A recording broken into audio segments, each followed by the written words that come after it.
Assalamualaikum warahmatullahi wabarakatuh. Halo kawan, gimana kabar kalian hari ini? Semoga selalu dalam keadaan sehat ya, amin. Sekarang hari Jumat tanggal 11 November tahun 2022. Alhamdulillah hingga hari ini di usia 20 hari setelah tanam, cabai rawit yang saya tanam tanpa mulsa tumbuh dengan sehat. Oh iya, ini adalah cabai rawit setan yang saya pindahkan dari polybag ke tanah langsung seperti ini. Cabai rawit setan di polybag saya memiliki kurang lebih 50 pohon dan baru sebagian saya tanam langsung di tanah seperti ini. Dan masih ada kurang lebih 30 yang masih di polybag yang belum dipindahkan ke lahan ini. Hari Senin tanggal 7 November saya mulai pindah tanamkan. Dan alhamdulillah tanpa ada layu tanaman langsung bisa beradaptasi dengan lingkungan barunya. Dan terlihat tanaman langsung segar meski harus diberi perawatan khusus dalam beberapa hari ke depan. Dikarenakan tanaman terong yang saya tanam beberapa minggu yang lalu banyak yang mati ya, karena curah hujan yang sangat tinggi setiap hari. Daripada lahan ini kosong, saya pindahkan cabai rawit ini di sini. Dan ini jenis rawit setan dengan buah runcing dan tegak ke atas. Baik kawan, untuk mempersingkat waktu dan durasi, kita mulai ke pembahasan sesuai judul atau tema dalam konten kali ini. Jika ada yang mau bertanya masalah cabai rawit setan ini, silahkan tanyakan di kolom komentar.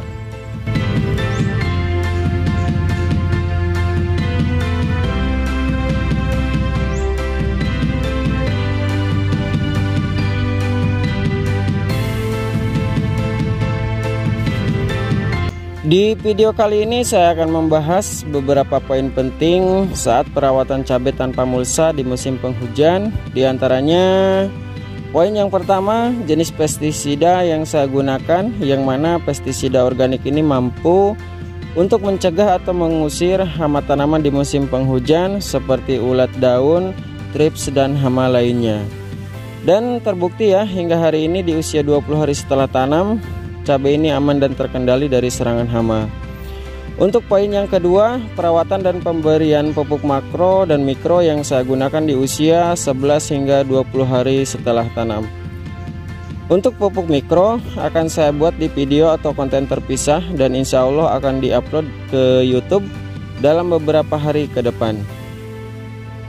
Dikarenakan melihat pertumbuhan cabai-cabai ini meski tanpa plastik mulsa tumbuh dengan sehat mulai dari pindah tanam hingga sekarang di usia 20 hari setelah tanam tanpa ada tanaman yang layu ataupun mati. Maka dari itu saya berani merekomendasikan karena sudah terbukti kemampuan dan keunggulan dari pupuk mikro yang saya gunakan.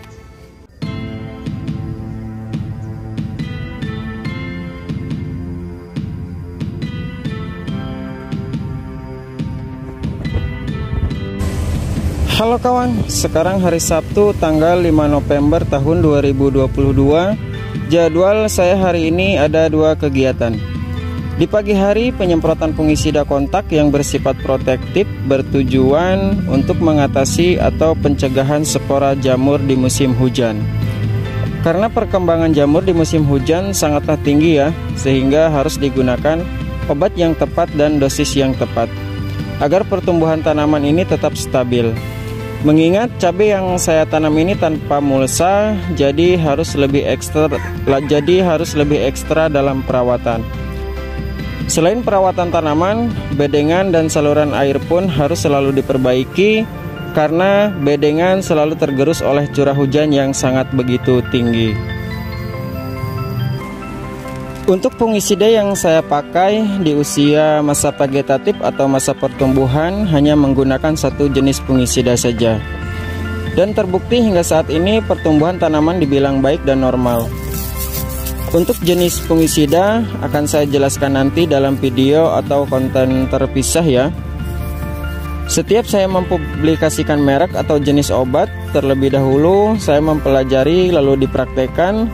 Jika jenis obat yang saya gunakan itu bagus selama pertumbuhan, kemudian baru saya berani mempublikasikan dan berbagi kepada teman-teman.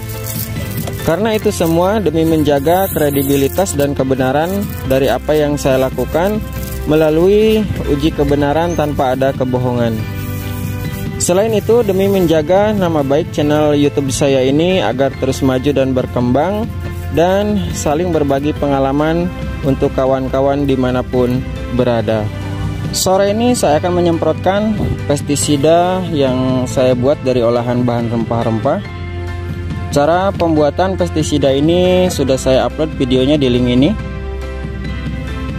Untuk pencegahan hama, saya hanya menggunakan pestisida yang saya buat dari bahan rempah-rempah. Terkecuali jika hama sudah kebal dari pestisida yang saya buat ini, baru saya gunakan dari merek dagang tertentu. Pestisida ini sudah saya buktikan keunggulannya pada tanaman timun organik yang kontennya masih dalam pembuatan. Saya gunakan pestisida ini 1 minggu 2 kali. Alhamdulillah, tanaman timun organik yang saya budidayakan hingga saat ini aman dari serangan hama, yang mana sebentar lagi timun organik akan mulai dipanen. Begitu juga dengan tanaman cabai ini, hingga saat ini masih aman dari serangan hama membandel di musim hujan seperti ulat daun, trips, dan hama lainnya. Baik kawan, untuk perawatan di usia 14 hari setelah tanam hanya 2 kali kegiatan. Pagi hari penyemprotan menggunakan fungisida kontak, sementara sore hari penyemprotan pestisida nabati yang dibuat dari olahan bahan rempah-rempah. Sampai ketemu di hari berikutnya.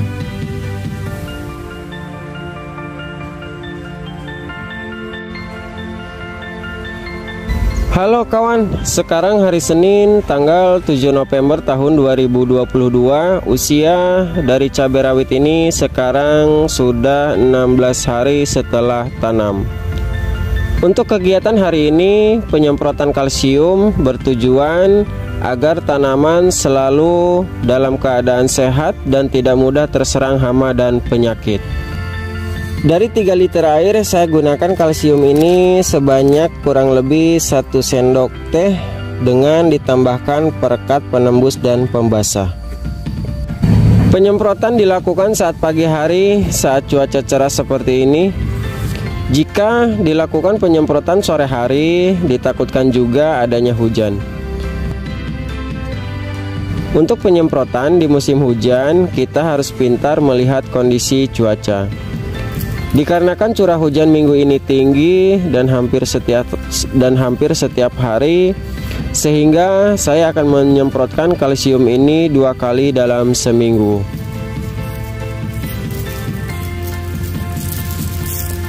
Baik kawan, untuk kegiatan hari ini sampai di sini dulu. Sampai ketemu di kegiatan berikutnya.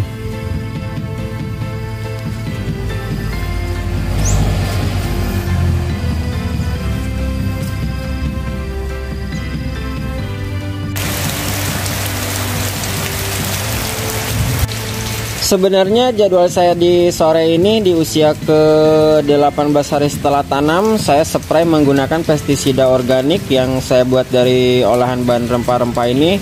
Tapi saya batalkan dikarenakan sore ini turun hujan yang lumayan lebat juga.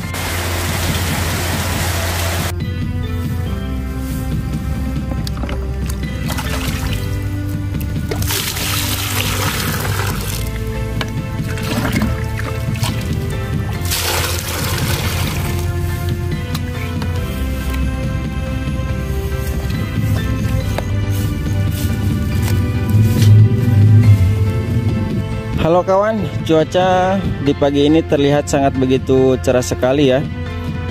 Sekarang hari Kamis tanggal 10 November tahun 2022. Jadwal saya di hari pagi ini akan melakukan spray kalsium. Dikarenakan kemarin jadwal penyemprotan pestisida tidak dilakukan karena kondisi hujan terus menerus, sehingga insya Allah akan saya lakukan di sore ini. Dan seperti inilah pertumbuhan tanaman di usia 19 hari setelah tanam.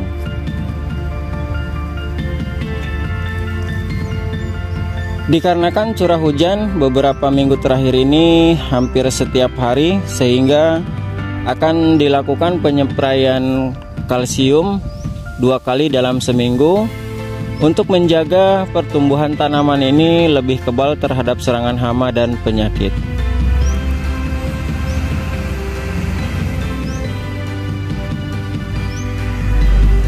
Dan sekarang pemberian kalsium tahap kedua di minggu ketiga setelah tanam di usia 16 hingga 20 hari setelah tanam. Untuk penyemprotan kalsium tahap pertama dilakukan hari Senin tanggal 7 November tahun 2022 di usia 16 HST. Dan tahap kedua dilakukan hari ini Kamis tanggal 10 November tahun 2022. Baik kawan, untuk aktivitas pagi ini sampai di sini dulu. Mudah-mudahan cuaca nanti sore tidak turun hujan, jadi bisa dilakukan penyemprotan pestisida organik ini. Jika sore nanti hujan turun juga, tidak terlalu masalah juga ya, karena kondisi tanaman hingga hari ini masih dibilang aman dari gangguan hama. Ada beberapa tanaman yang terserang hama, itu pun hama belalang yang memakan daun-daun cabai ini. Dan itu tidak terlalu bermasalah karena tidak semua tanaman dimakan oleh belalang. Oke kawan, kita ketemu di proses perawatan berikutnya.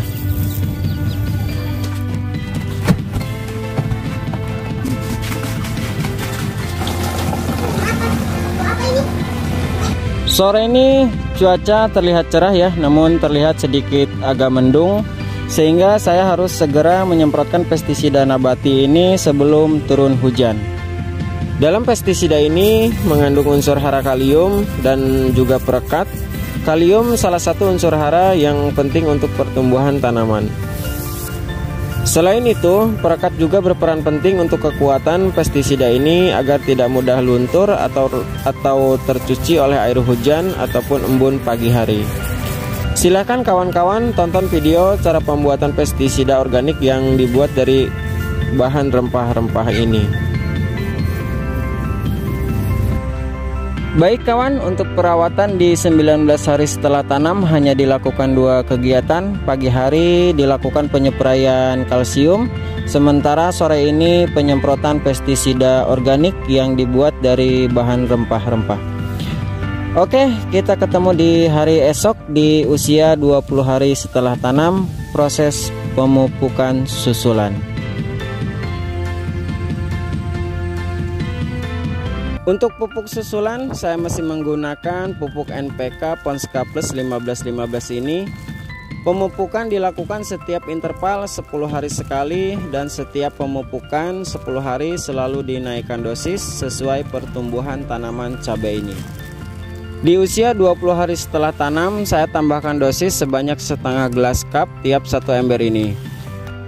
Dan saya tambahkan pupuk mikro yang saya larutkan dengan NPK Ponska yang diaplikasikan dengan cara kocor.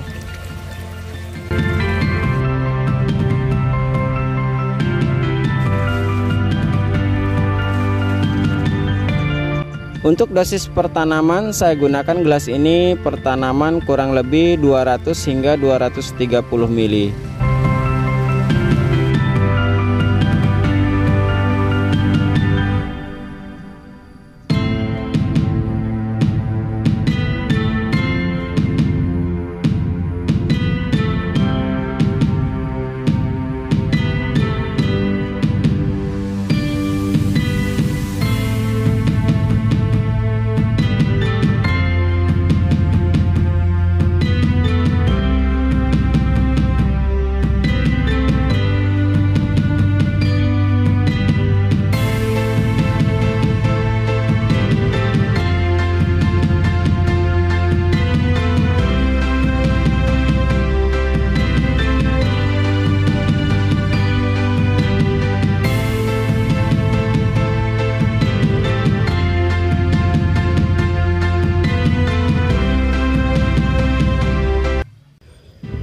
Jika konten ini bermanfaat, jangan lupa untuk tekan subscribe channel ini ya kawan ya.